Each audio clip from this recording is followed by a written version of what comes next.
Il est évident que lorsque le Seigneur dit « Celui qui vaincra s'assiera avec moi sur mon trône », il ne s'agit pas de victoire sur le péché.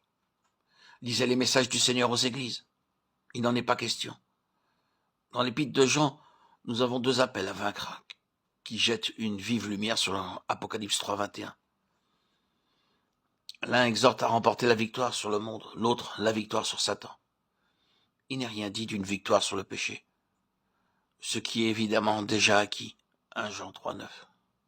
Celui qui est né de Dieu ne pratique pas le péché, ayant en lui la semence de Dieu. C'est moralement impossible, il peut tomber dans le péché, et Dieu a pourvu la propitiation pour le péché, Jésus-Christ, le juste. 1 Jean 2, 1, 2. Si quelqu'un a péché, nous avons un avocat auprès du Père. Le si montre qu'il ne peut y avoir l'habitude de pécher pour celui qui est né de Dieu, mais accident. Le croyant n'a donc pas à passer son temps à combattre le péché. S'il tient fermement sur le terrain de sa mort avec Christ, il doit remporter la victoire sur le monde et Satan. Tout ce qui est né de Dieu est victorieux du monde. Et la victoire qui a vaincu le monde, c'est notre foi. 1 Jean 5, 4. Qui est celui qui est victorieux du monde, sinon celui qui croit que Jésus est le Fils de Dieu? Satan, avec ses ruses, ne manque pas d'essayer de séduire l'enfant de Dieu. Il sait que vous ne remporterez pas la victoire sur le monde et sur les légions du mal. S'il peut vous garder tournant autour de vous-même pour remporter la victoire sur votre caractère, sur votre irritation, et les autres aspects du péché que vous découvrez en vous, qu'est-ce donc que la victoire sur le monde? C'est d'avoir le dessus sur vos circonstances, c'est ne pas les laisser vous écraser. C'est avoir la victoire sur votre environnement, sans vous laisser briser par lui. C'est avoir la victoire sur tout ce qui veut tirer en bas. Cette victoire sur le monde résulte de la foi, laquelle a saisi le Christ vivant, le Fils de Dieu.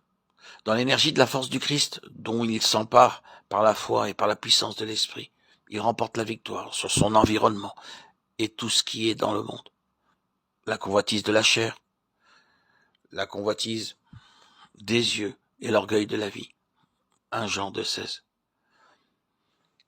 Il remporte la victoire sur les séductions du monde, sur sa fascination, sur le monde spirituel et sur tout ce qui, dans le monde, s'oppose au Père.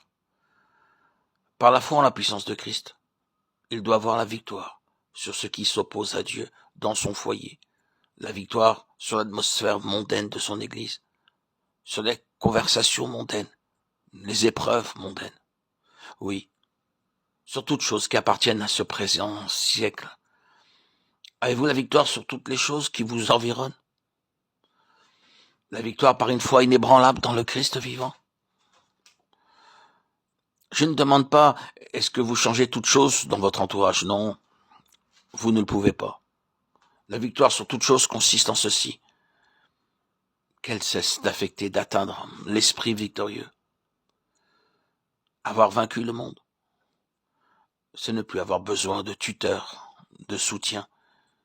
C'est avoir une foi tellement enracinée dans le Christ vivant que vous n'avez plus besoin de personne, ni de quoi que ce soit, pour rester debout.